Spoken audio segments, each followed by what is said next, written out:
barka men hande e lewru mauludi.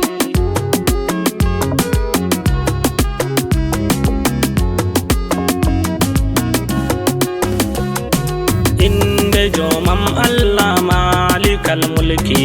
jomu al arshi nden kursi ɗanaki, taɗo mumin te dow leddi ɗon shaki, non goɗɗi nder mayo nden colli dow lekki. Salatu dow mako gettaɗo mamudu e alo en mako ɓen ɓiɓɓe nder suudu, sahabu en mako jardaɓe fu ɓeddu ɓe lutoto kiɓe gongiɓe Ahmadu. Hande Daartol Kooho gimmi yeccaki, mi yusfa nder yimre ngam hoynama ndeki, mi ɗon toro Allahu walla yusɓoyki, mi yimra nder ɗemgal koyngal e fameki. Nyalande altine malla mbi'en abnde, Aminatu jebbinimo sappoy ɗiɗi nyalde e lewru Rabiul Awwalu ndun ande, hitande nyibire e Makka mandande.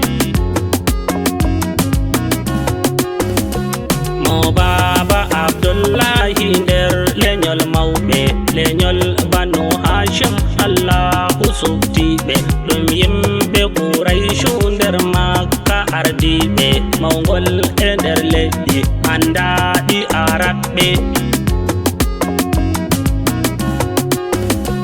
Halimatu musnimo nder laati barkaɗo, ɓey baali muɗum fu e gese o ɓeddaɗo, nde o hewti duuɓi 5 ɓernde o shekaɗo. Halimatu horimo hendir kina giɗɗo, nde inna bo mayi haro mama o joɗiɗo. Abdullah Mutallabi dottijo jurminɗo, non bapa Abu Dalib latake en ɗiɗo, yiɗi mo yurmimo ha ɓurni mo dow ɓiɗɗo. O duri o ɗon paño nde o mawni o tigowo, ha lesdi Sham o yehi e Maysara ɗoftowo. Khadijatu jey jawdi nden hanko pirlowo, ɓe keɓi maɓe dari o soday o corowo. Maysara nden yecci holare ɓurnaɗo, Khadijatu ɗaɓɓirimo tegal o jardiɗo, ɓe teri Omar duuɓi 25 mawɗo, nden duuɓi Khadijatu 50 ɓurɗo. Allahu barkite galgal e geɗal ɓiɓɓe, ɓe ndaydi ɓikkon ha njewego on kamɓe, Abdallah Alkasim nden Zainabu nder ɓiɓɓe, Rukayyatu nden Ummul Kulsumi limtaɓe,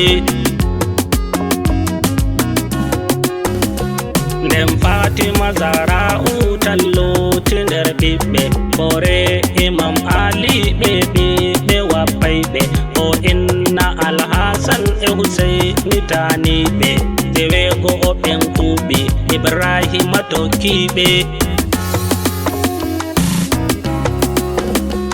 O mawni nder Makka kala yimɓe fu ɗon giɗimo,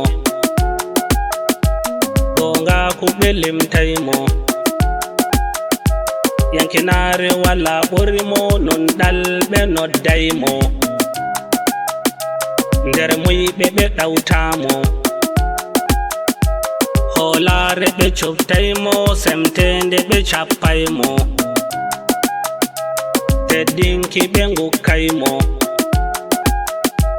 yurmende ɓe nadaymo, deƴƴende ɓe ɓurnaymo,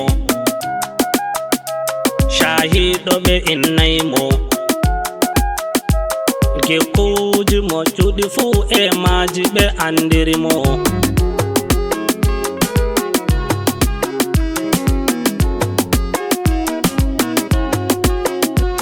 O halowol hirangam yiduki jomiko o ɓoya e ton balɗe emo mijo tan hanko malaika wanganimo hebbinki ɓural mako jibrilu wi'i jango fuɗɗode nulal mako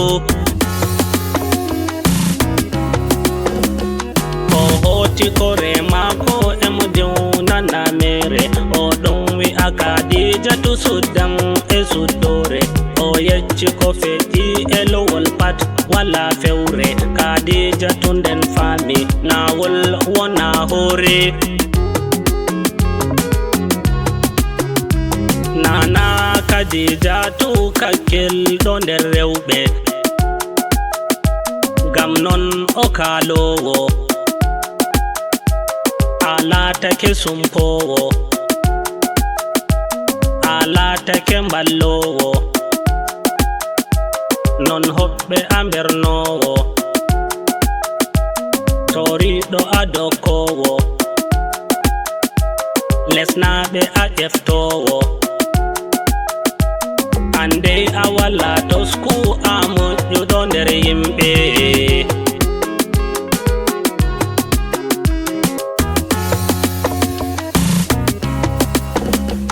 o laatake no laaɗo capanɗe nayi hanko o noddi ɓe heferɓe ɓe ngotina jomiko ɓe accade wallabi ɓe nuɗɗe nanden toko seɗɗa jaɓi gonga kono ɗuɓɓe cali tokko ɓe pewnimo torrimo ɓe laatake dundarɓe ɓe jancimo nden darwi ɓe warkimo tan kamɓe nden tagɗomo yeccimo darwuki darwoɓe o umrimo o egga e hanko e nuɗɗimɓe o feri to madina e sobi ko nder jemma e fer e tasniɓe nde wetani nyaloma abubakar ha hultori yikkuɓe nangama aa o wi'i ɗum ta hultor ɓe paddama ɓe jottake hoɗorde o jaɓɓa mawernama e makka o riwama